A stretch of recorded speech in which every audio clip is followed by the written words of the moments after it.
there's so much more music out now, but there's only a few more Grammys. So like, it's never been harder to win a Grammy.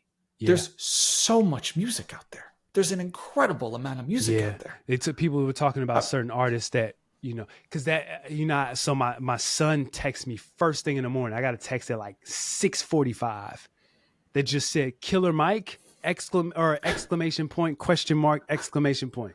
Did he know who Killer Mike was? Yeah, he knew who Killer Mike was. Okay.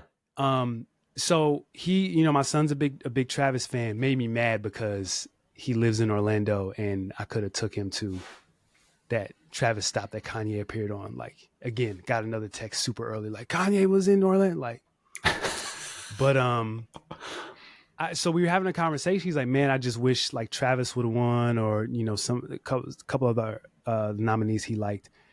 And I asked him, I said, it comes down to like, Drake is right in his critique where like there's not a clear cut. This is why you won. People have different reasons for how they vote. So you could say, I saw some people say, hey, Rod Wave should have been nominated for a Grammy, just got off a national tour. He's killing it, Billboard, this, that, and the third, blah, blah, blah, blah, blah. But it's like, you don't know when they submit, what goes into why someone is or is not nominated. Like that criteria is not clear. So, if your favorite artist doesn't win, is it a snub? Because it's not. Am I wrong? Because it's not clear. It could be anything. It could be your favorite album. It could be the best album. It could be the most successful album, right? I also think like it's just increasingly hard to know if something has really crossed over. Now, it used to be crossing over from underground to pop. Now the crossover has it crossed over out of your bubble. That's right. Like it's so hard to know. Like the more that this goes on, like the intersection of streaming and social media, it's like, I don't know, did this song or album really impact like the broader like culture, the industry in general? Like other people outside of your bubble, did they even know about it? Because like, I'm pretty sure that most of the people who really love that Killer Mike album have no clue. They could not name 5 Rod Wave songs if they tried. For sure. Because here's what's really interesting to me. I think Killer Mike winning is such a sign of hip hop's maturity in a weird way. So like in the 80s and the 90s, I don't know if you remember this, you would see, if you paid attention to the Grammys back then, you would see in the rock categories, you would see older rock groups always win over newer rock groups, right? Yeah. And it's like, as a teenager, you're like, I can't believe that this blah, blah, blah didn't Rolling win. Stones and it's because beat out Wu-Tang or whatever. Right. Yeah. Right. And you're like, it's because there are so many fans of that artist, and rock was big enough. Rock at that point, like stylistically, just way more types of rock. Mm-hmm.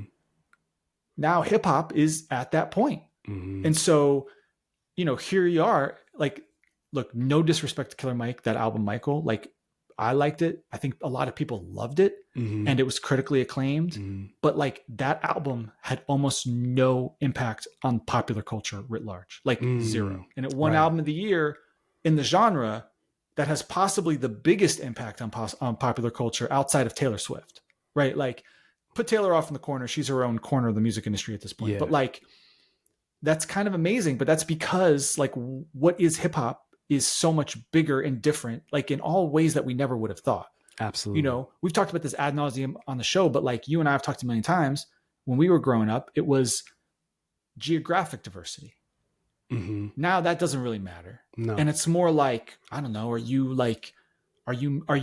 young but making music that sounds inspired by the old heads? Are you an old head doing something? I don't know. Are you kind of like half sing, half rapping? Are you like, actually you're rapping, but it's like what you're really doing is raging, right? Or you really like, it's very diverse. It's not all for me, and that's okay. But like when you squish all that down to rap album of the year,